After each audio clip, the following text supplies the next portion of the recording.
Disclaimer. The views expressed in this vlog are strictly my own. I've already got a comment on one of the other vlogs. Was I going to do something on what the person called the Michael Waltrip racing cheating scandal? And of course I can't resist. But there was something that was missed by the TV on the race. I just finished watching the race a while ago on DVR. I was at a Saturday night short track, by the way.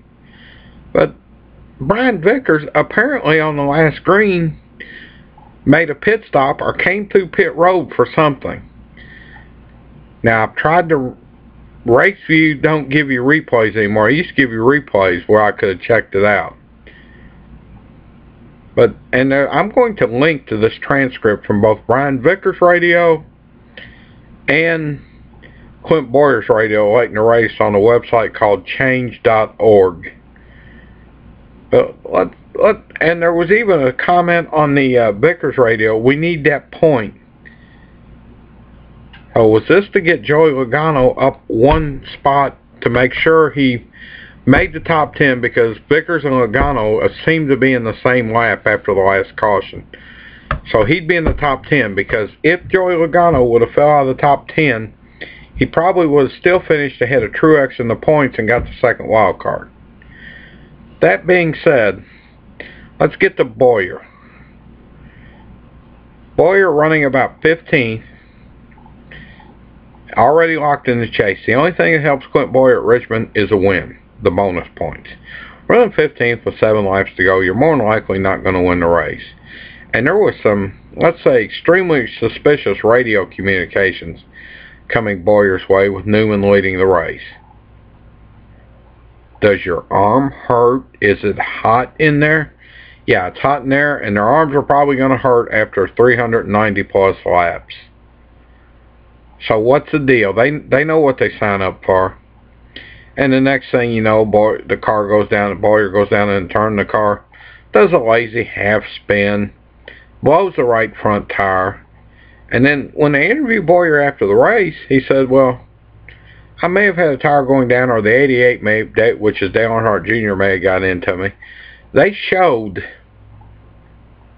the one angle that showed Dale Earnhardt Jr. clearly behind him when he started to spin, not right up on him. Dale Jr. just simply trying to protect his position in the chase, maybe running a little conservative, I don't know, but in a position where they knew they'd be in. Let's look at one more thing about Clint Bowyer. What's his background? Dirt track.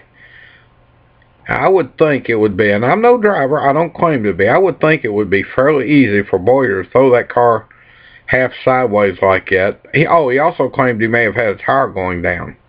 Well, from the in-car shot, you can hear the right front tire blow. And when he drives around, you can see the right front tires obviously is blowing. The other 3 tires they show, they're up. And no, they're not on interliners, because they do not run interliners at tracks less than a mile, except for maybe Bristol. I just checked this on Jayski. Do I think Michael Waltrip Racing tried to manipulate the standings so they could get Martin Truex Jr. into the chase? Yes.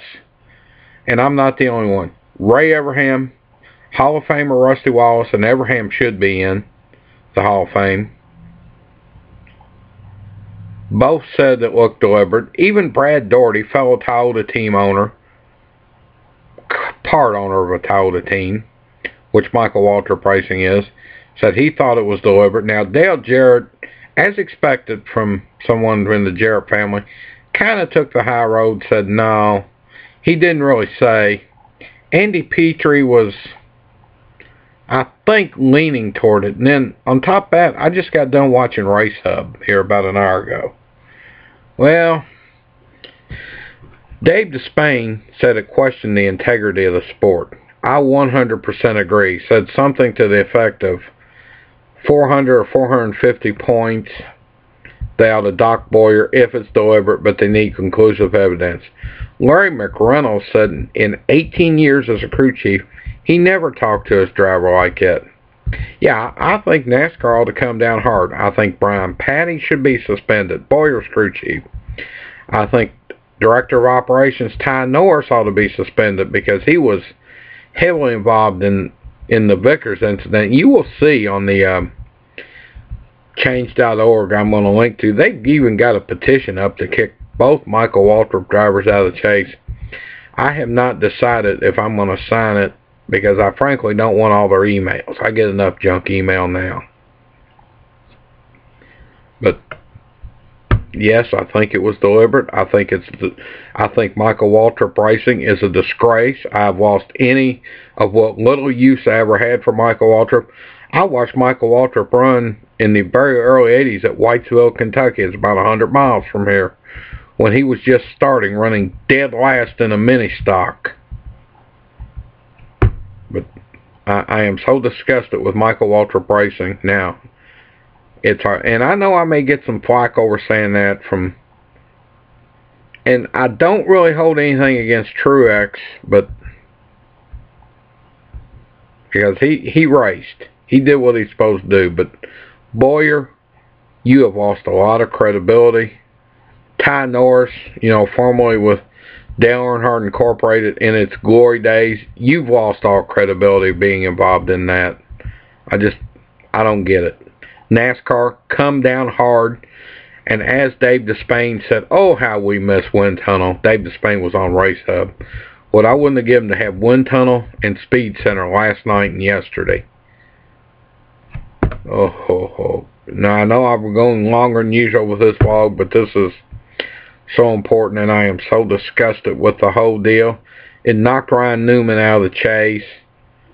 Obviously, to me, an attempt to manipulate the outcome of the race. Terrible, terrible.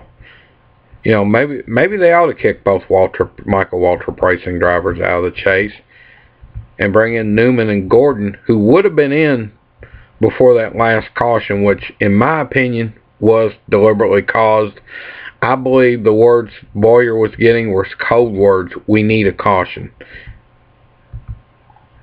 And I know he's not the first one to deliberately cause a caution for somebody else. I remember back some years ago, Buddy Arrington stopped on the track so Richard Petty could make up a lap, and Buddy Arrington had just bought I don't remember if it was a car or a hauler from the Petty, so there was all kinds of accusations about he did it to help pay for whatever he just bought. But this could have championship implications.